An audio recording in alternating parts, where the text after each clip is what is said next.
e não puderam estar. O presbítero Antônio Belisário me mandou uma mensagem, chega, deu vontade de chorar, que ele trabalha em empresa de turismo, e ele estava em Porto de Galinhas, e ele disse: meu pastor, Jesus vai separar um tempo para eu estar aí integralmente na obra do Senhor junto com vocês. Eu fico muito feliz com isso. Doe-se a sua vida para o reino de Deus, para a obra de Deus, gaste a sua vida com isso e você não se arrependerá.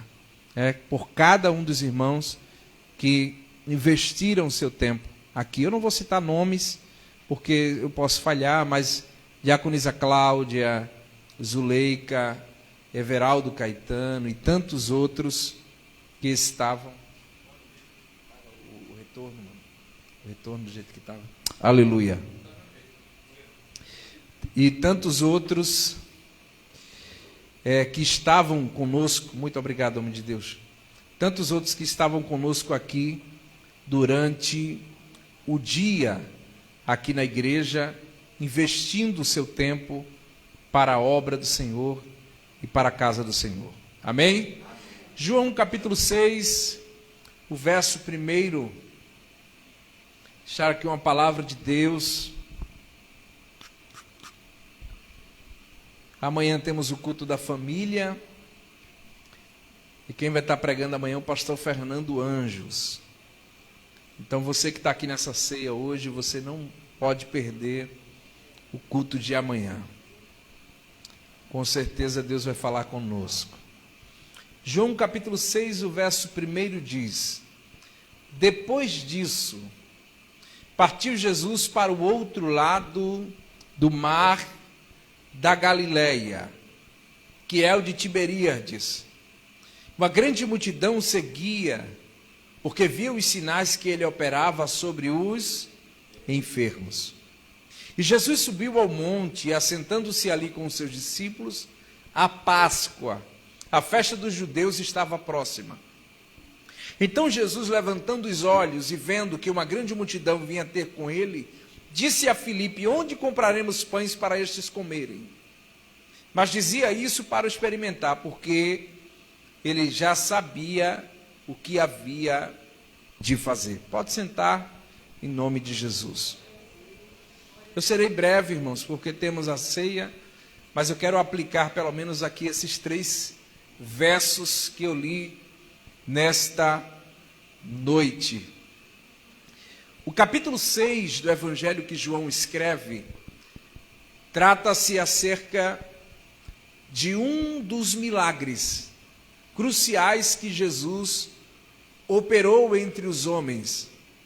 Capítulo de número 6 trata-se acerca de uma reunião, de um culto que acontece no monte.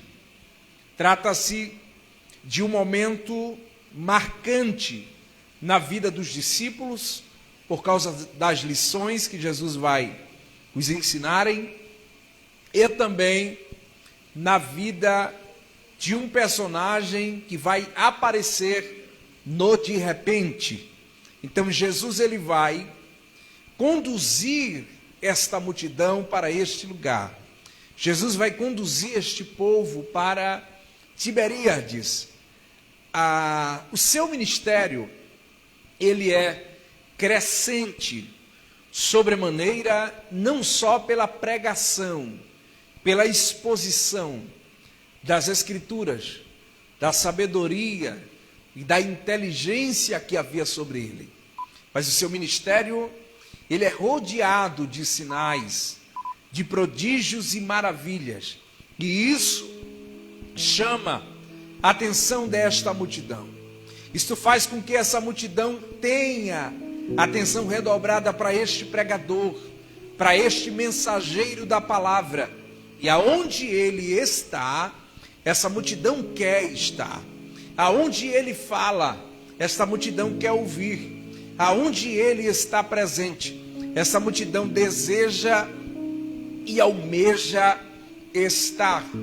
Depois disso, queridos, não só João escreve este acontecimento, como também Mateus capítulo 14, Marcos capítulo 6 e Lucas no capítulo 9 também vai tratar-se sobre a mesma história.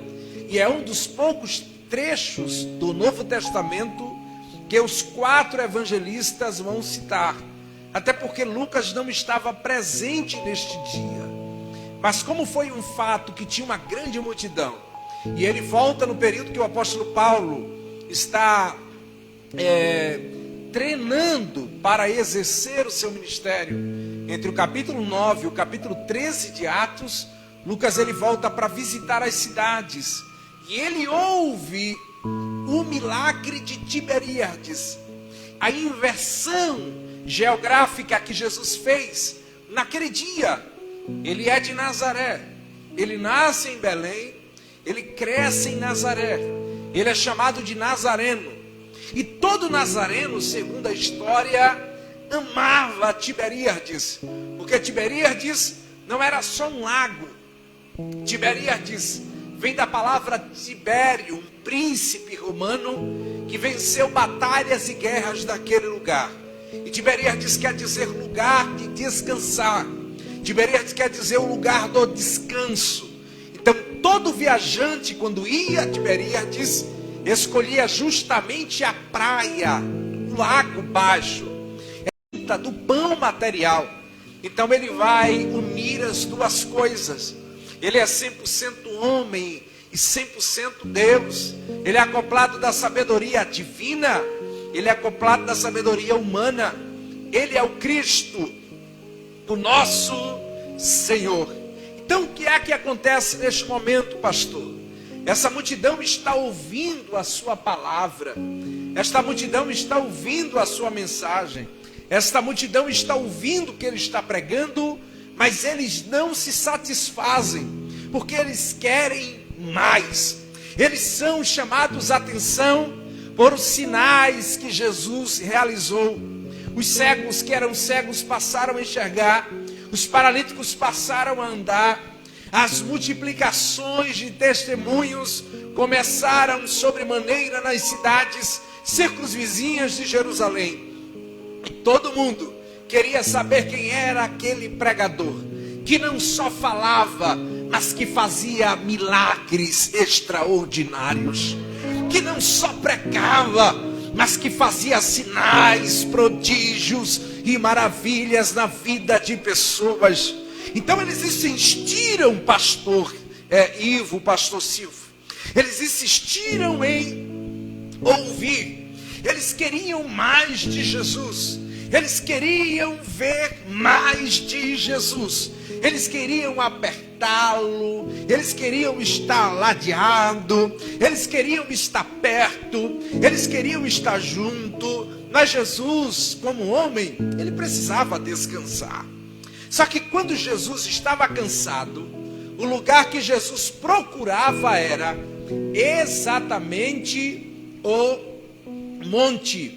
Todas as vezes que Jesus estava cansado, Jesus procurava o monte. Quando Jesus estava cansado, Jesus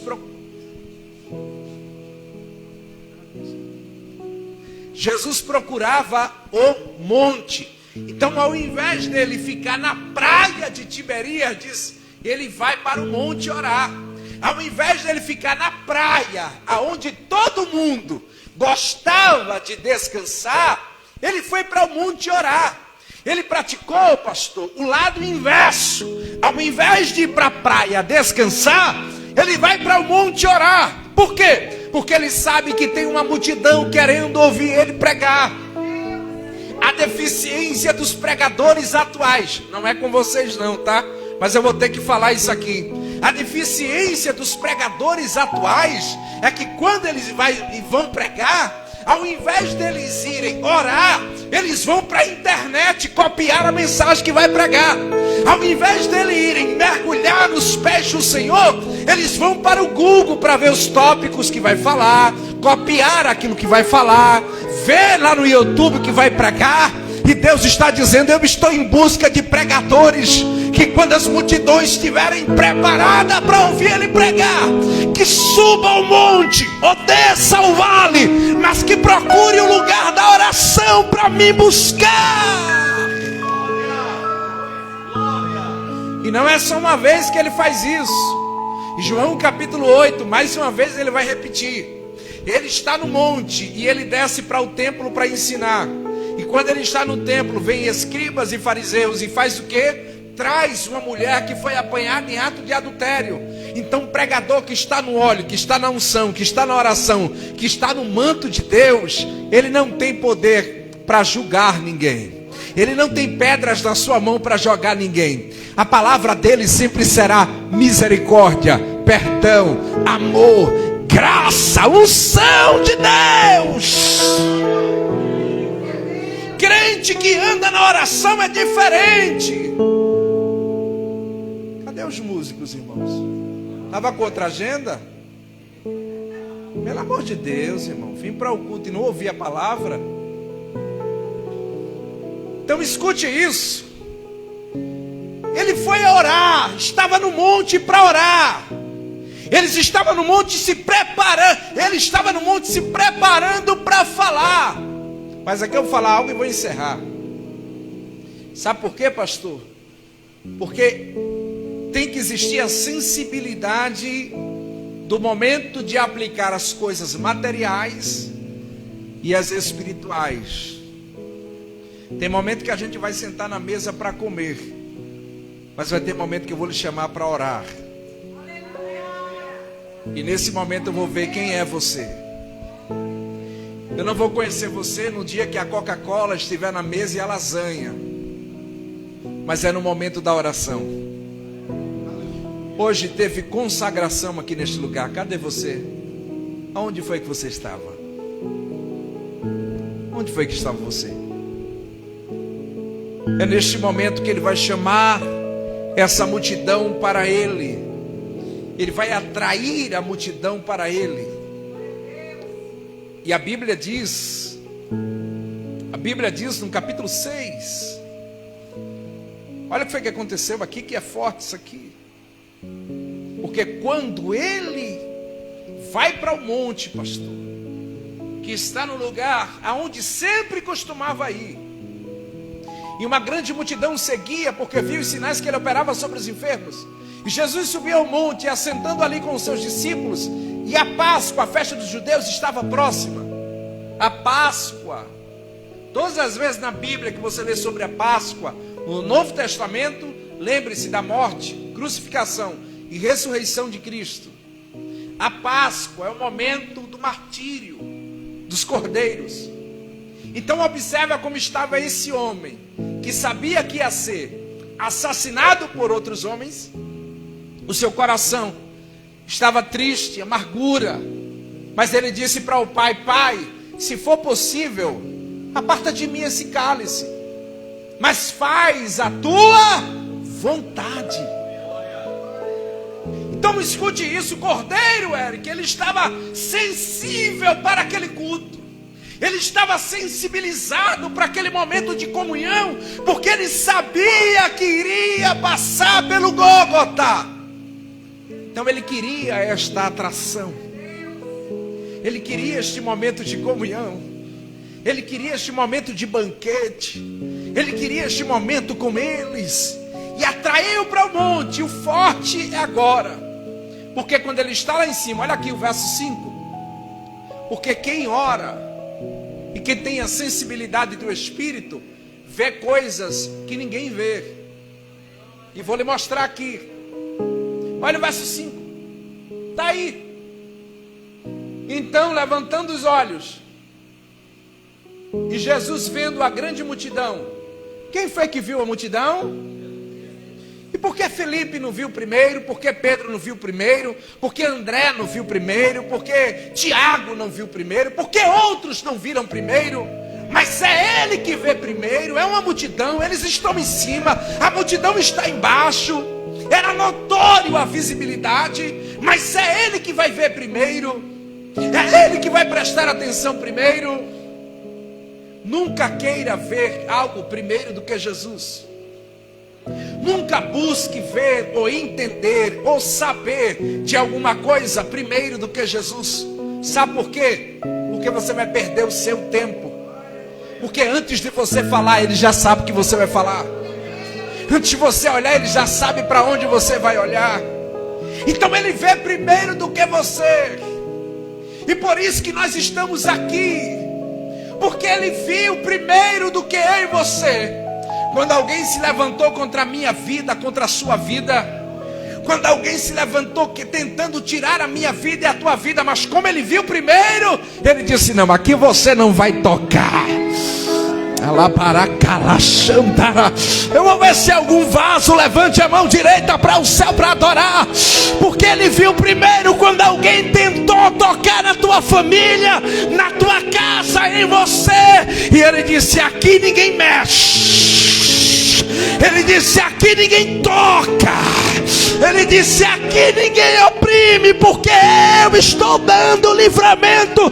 Quem crê nesta palavra profética de Deus?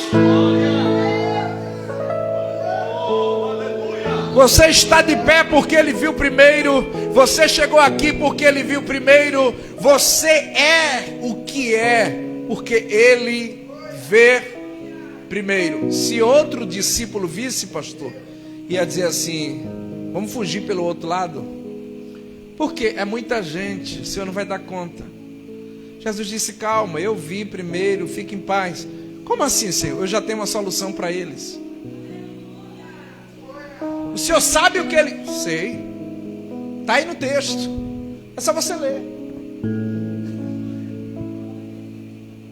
Então não queira ver primeiro uma coisa que você não pode resolver. Tem alguém aí ou os irmãos já foram comer? Não queira se envolver em algo que você não pode resolver. Você pode resolver isso? Não, pastor. Então esqueça isso. Vá orar, pronto, vá orar. Coloque o seu joelho no chão e a face no pau. Você pode resolver isso? Não, então pronto. Eu vou dizer uma palavra aqui que é bem cotidiana. Se saia. Se você não pode resolver, se saia, por favor. Deixa para quem pode resolver. Deixa para quem é para resolver.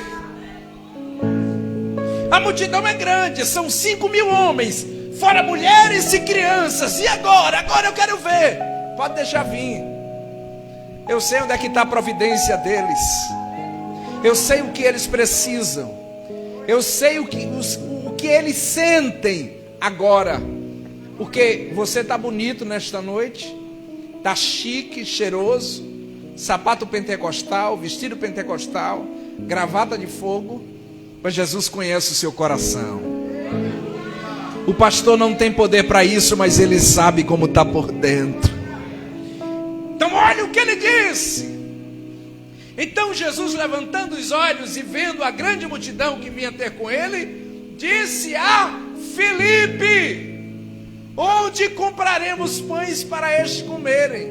Pastor, você acabou de dizer que ele já tinha solução, e por que procurou por pão? Vou lhe falar agora. Filipe morava onde? Tiberíades. Filipe morava onde? Em Tiberíades.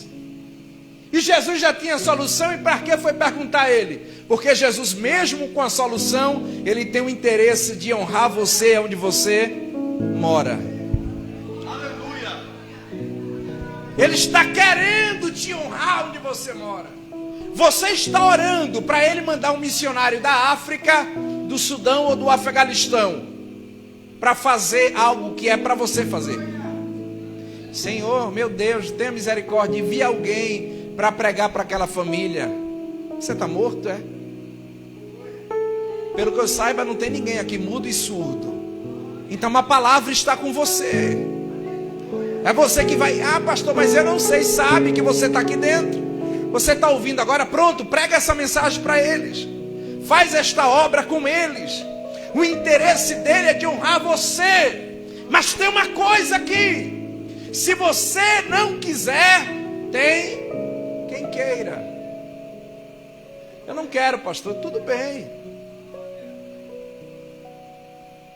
Eu aprendi com um amigo meu que ovelha escolhe o pastor, mas o pastor não tem direito de escolher a ovelha. Você sabe disso. Isso é antiga, né? Então, o pastor não tem direito de escolher suas ovelhas. Mas a ovelha, ela escolhe o pastor. O senhor está entendendo? Ela escolhe se vai ficar aqui, se vai para Muribeca, se vai para o outro bairro. Ela escolhe aonde vai ficar. Então não compete a mim, é a você. A escolha está com você. Só que Jesus, irmãos, ele quer honrar Filipe. E Filipe tem uma resposta que normalmente a gente dá para Deus sempre. É o que o senhor quer? Pão? Não, é o seguinte, eu sei onde tem, só que tem um problema. Se eu tivesse 200 denários, não seria o bastante. Irmãos, 200 denários, equivalente a 200 dias de trabalho de um judeu. 1 denário a diária do trabalho. Então 200 denários, a multiplicação dos 200 denários, não daria, a multidão cercou um monte, 5.000 homens, fora mulheres e crianças. Ele estava dizendo para Jesus, nem se eu tivesse, daria. Mas o senhor sabe por que eu não tenho? Porque eu lhe segui. Eu deixei para trás o meu trabalho e estou aqui te seguindo e te servindo. Mas se eu tivesse, não daria. Jesus disse, tudo bem. Já que Filipe não quer, vai aparecer um André naquela situação. Olha aqui o verso 6. Mas dizia isso para quê? O experimentar. Ou seja, Jesus já sabia o que havia de fazer, mas dizia isso para o quê? Para experimentar. É o momento que o pastor prova o obreiro, para ver se ele está aprovado mesmo. Não é provar com malícia, coração diabólico, não é isso. Eu estou falando provar a fidelidade, provar para ver se a pessoa está apta para exercer aquilo, provar para ver qual é a intenção da pessoa. Então ele está provando. Dizia isso para experimentar, porque ele já sabia o que havia de fazer. Aí ele diz assim, eu não tenho. Se eu tivesse 200 denários, não seria o bastante. Aí do nada André aparece, que é irmão de Simão. Irmão, a obra vai ser feita, independente de mim e de você. Eu vou repetir para ver se você ouve. A obra vai ser feita independente de mim e de você. Eu quero ver agora, eu não vou. Agora vai acabar tudo. Vai nada, porque a igreja é de Deus. A igreja é do Senhor Jesus Cristo. Ele já sabe o que vai fazer. Fala para este crente aí do seu lado. Fala para ele, tenha quieta, vaso. Porque ele já sabe o que vai fazer. Ele já sabe o caminho que ele vai entrar. Ele já sabe por onde ele vem. Ele já sabe a decisão que vai tomar. Aí o crente está desesperado. Ele já sabe o que vai fazer. E André diz assim, Senhor, eu tenho aqui um jovem que tem 5 pães de cevada e 2 peixinhos. Mas o que é isso para tantos? Pronto, quando ele diz aquilo, o milagre foi gerado ali. Pastor, por que o milagre é gerado ali? Porque normalmente o incrédulo, perto de alguém que tem fé, o incrédulo acaba induzindo a sua fé a ser ativada. Não, você é uma pessoa de fé de oração, mas tem um incrédulo perto de você dizendo, eu não creio. Aí a sua fé parece que um botão ativa. Eu creio. Tu vai abrir essa loja aí. Tu vai reformar esta loja aí. Neste lugar. O incrédulo. Aí quem tem fé. Pronto, eu creio. Eu vou investir. É agora que eu vou fazer. É agora que eu vou agir. É agora que eu vou. É agora que eu vou colocar as minhas mãos na obra. É agora que eu vou colocar a mão. Rapaz, tu vai ficar ali, tem pouca gente agora. Tu não percebeu não que já faz quase 1 ano e não gira, a chave não vira. Não interessa, eu acredito. Eu acredito. Existe todos os dias 2 tipos de pessoas que saem de casa. é o que tem fé e que crê no impossível. E o murmurador, o linguarudo, que nada tá bom para ele. Ele vai comprar o pão tá ruim. Ele pede um pedaço de queijo e o queijo tá ruim. Ele vai para casa, abre a garrafa de café, quando vai tomar, o café tá frio, também tá ruim. Ele liga a TV e olha para o programa e a programação está ruim. Aí ele sai e diz assim: não, eu vou visitar um amigo. Chega na casa do amigo e o amigo não está. Ele vai murmurar. Nada para ele presta. Mas existe alguém que sai de casa dizendo assim: Senhor, eu não tenho nada, mas hoje é o dia do meu milagre. Senhor, eu não sou nada, mas Tu és na minha vida. Então eu creio que quando eu colocar a planta dos meus pés naquela empresa, a porta se abrirá. Então quem tem fé, sai assim. Aí André disse: é o seguinte, eu tenho um amigo que tem 5 pães de cevada e 2 peixinhos, mas o que é isso para tantos? Jesus disse: pronto, dissesse bem, era tudo que eu queria ouvir. Na mão dele, na tua mão, verdadeiramente não é nada, mas coloca na minha mão. Coloca na minha mão. Coloca na minha mão. Ele está dizendo: quem crê, levante a mão, irmão. Eu sou do mistério, você já sabe. Quem acredita nesta palavra profética, abra a mão direita e coloca na palma da mão direita agora aquilo que para você era impossível. É como se estivesse na mão de Jesus. E diga assim: eu acredito que o milagre acontecerá. E vai ser multiplicação. E vai ser multiplicação.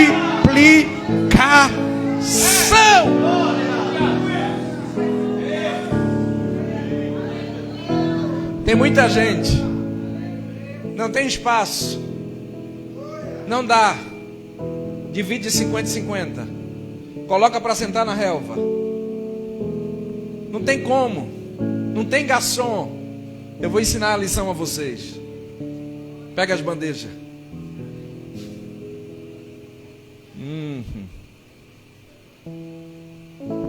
Aleluia. É nada ziol de Gezio. O milagre que Deus está fazendo na sua vida, outras pessoas também serão abençoadas. Anacalashi diriol. Ele está falando com você aqui nesta noite, dizendo: o que eu irei fazer na tua vida, outras pessoas serão abençoadas através de você. Quem tem glória para Ele, quem tem glória para Ele nesta noite.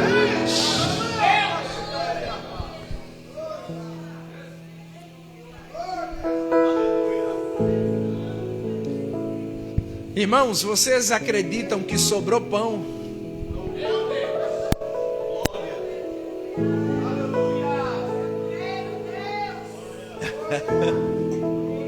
Não deixe ninguém amaldiçoar aquilo que Deus já abençoou.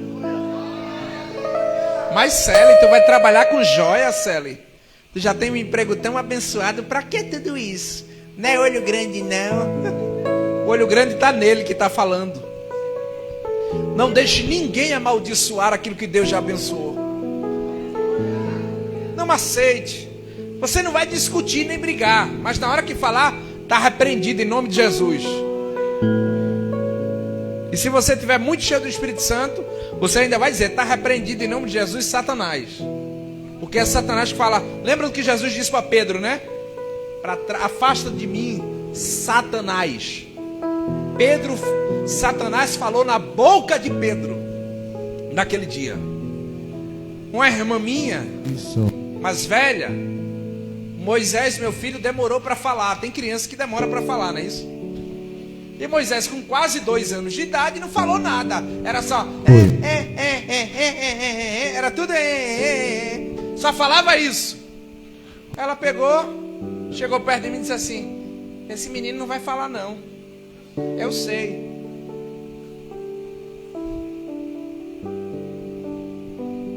Eu olhei para ela assim, irmão. Está repreendido, Satanás. Está repreendido em nome de Jesus. A palavra profética está na sua boca, na sua vida, na sua casa. Não aceite. Não aceite a palavra contrária. Não aceite. Não aceite a palavra contrária de alguém. Não aceite. Não aceite a palavra contrária de alguém. O inimigo quer te ver derrotado, vencido, acabado, frustrado, deprimida, oprimida, caída, depressiva, cheia de depressão. Enquanto isso, Deus está dizendo: eu sou o que sou. Eu abro o mar, eu abro porta, eu faço milagres, sinais, prodígios, maravilhas. Eu sou leão da tribo de Judá, a raiz de Davi, a resplandecente estrela da manhã, o lírio dos vales. Eu opero proezas sobre a sua vida. E aí, vai ficar com a palavra de quem? Fique de pé nesta noite. Eu quero convidar todos os diáconos aqui, diaconisas e diáconos aqui de lado, na lateral aqui da igreja. Em nome do Senhor Jesus. Escute isso. Sobrou pão. 12 cestos.